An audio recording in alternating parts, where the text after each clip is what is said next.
That's when I came across a path of death and destruction, which led me all the way here into this cage, where I met you. Welcome to WatchMojo, and today we're exploring the origins of the supervillain Gorr the God Butcher. And then they multiplied further, spreading out amongst these new hosts, empowering them. Before he makes his live-action debut in Thor: Love and Thunder, we'll look at how one becomes a slayer of gods. Is there a villain you'd like to see menace the MCU? Let us know in the comments below. This was made in collaboration with CoverPrice.com, the ultimate online resource for comic collectors. Want to know what comics are trending or what your collection's worth? Check below for the link and visit them today. Do you love Venom, but he's not nihilistic or violent enough for you? Leave him be!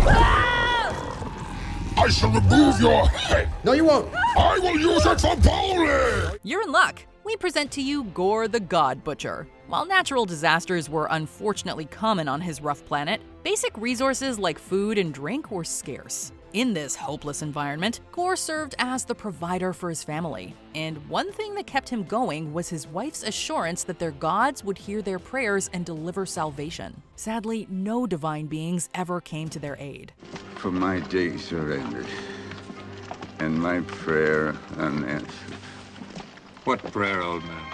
Over time, Gorr loses every single member of his family to either starvation, illness, or the harsh elements. Enraged, Gorr takes this as proof that the gods his family prayed to are not real. He was quickly exiled for his sacrilegious views, and just when it seemed Gorr would expire alone, a chance encounter changed everything. While struggling alone, he witnessed a powerful deity fighting the dark godlike being Null. He was known as many things. The King in Black, Lord of the Abyss, the Void. But his real name was Null. If this name doesn't sound familiar, one of his creations might. He was responsible for symbiotes like Venom. Before introducing a bunch of those aliens to the galaxy, Null created a powerful symbiotic weapon known as the All-Black. So from his own shadow, Null created 4 perfect weapons.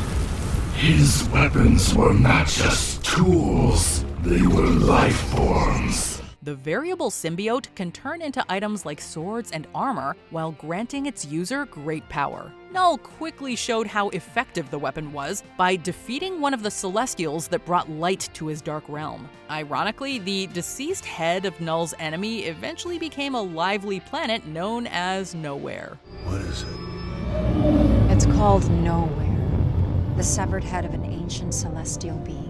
While the Dark God continued his war against other deities, he crashed on Gorr's home planet and was seriously injured while battling a rival god of light. Seeing Null and his enemy proved to be eye-opening for the alien who suffered so much. Gorr saw that godlike powers had existed throughout his life, but neglected his and his family's prayers. He was so enraged that when the Light Warrior asked for help, he seized the opportunity to steal the All-Black from Null.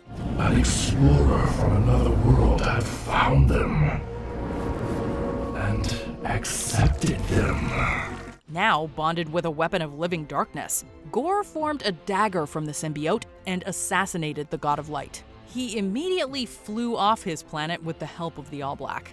Long after Gorr first takes flight, a young and cocky Thor is celebrating a victory over ice giants on Earth. Run back home, little princess.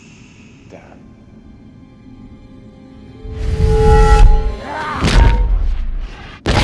Next. Suddenly, the remains of a god are discovered nearby. Thor initially dismisses the villagers' concerns and assures them no force could be a match for him. But that turned out to be a bit of an arrogant statement. At least make it a challenge for me. In 893 AD, the youthful Thor and some Vikings went out to battle a group of Slavic warriors who called upon their gods to defend them. The Slavs are psyched to see the winged steed of Perun, the Slavic god of storms. They are less psyched to discover the animal has no rider. Thor looks past the red flags and discovers both another deceased god and Gorr the God Butcher. Despite putting up a good fight, the Asgardian can't overpower his twisted enemy. In a move of desperation, he summons thunder to separate them at the last second. What were you the god of again?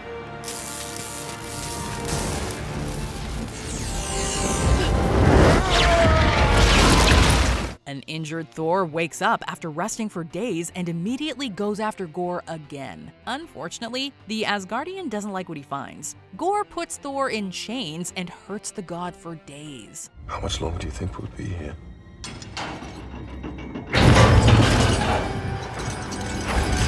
Just when the God of Thunder is about to crack, a group of warriors show up to give him some much-needed backup. Thor rallies and picks up his axe to end Gorr once and for all. Initially, the Asgardian believed he had slain the Butcher, but Thor made the exact same mistake that he would make in Infinity War. You should have gone for the head. Unfortunately, Gorr survived their encounter and started scheming about how he would get his revenge on the Asgardian and all the other gods of the cosmos. His greatest gambit would become clear in the present day. While the Avenger-era Thor was visiting an alien planet to bestow rain and water on a ravaged people, he discovered their gods had been slain. The Asgardian soon realizes that Gorr is behind it. Thor follows a trail of tormented and deceased gods to try and find the Butcher. In the future, an old Thor vows to die a god's death on a decimated Asgard surrounded by Gorr's minions. But the cruel enemy refuses to let the Asgardian die. He's anxious. Angry, he feels tremendous loss and guilt. To make matters worse, Gorr assassinates all the gods of time and becomes able to reach into different eras. The sadistic villain finds and torments the young Thor from the Viking era. Fortunately, the Avenger Thor chases the Butcher to the future. Eventually, 3 versions of the God of Thunder from across time unite to stop the Butcher's mad plan. Gorr intended to detonate the appropriately titled God Bomb, an anti-divinity weapon capable of killing all gods who had ever or will ever exist across time. Despite the hero's best efforts, the deadly weapon goes off. Before every god can be erased from existence, Avenger-era Thor steps forward and voluntarily absorbs the force of the blast. All fathers give me strength. You understand, boy? You're about to take the full force of a star. It'll kill you. The desperate and epic ploy works like a charm. And in the aftermath of this explosive conclusion, the young Thor corrects the mistake he made against his enemy the first time and finishes the Butcher off once and for all. What did you do? I went for the head. But that was just the end of one version of Gorr. Christian Bale will play the deadly and wrathful Gorr in Thor: Love and Thunder. The actor's resume proves he can play a menacing butcher who strikes fear into the hearts of his victims. It's also a personal statement about the band itself.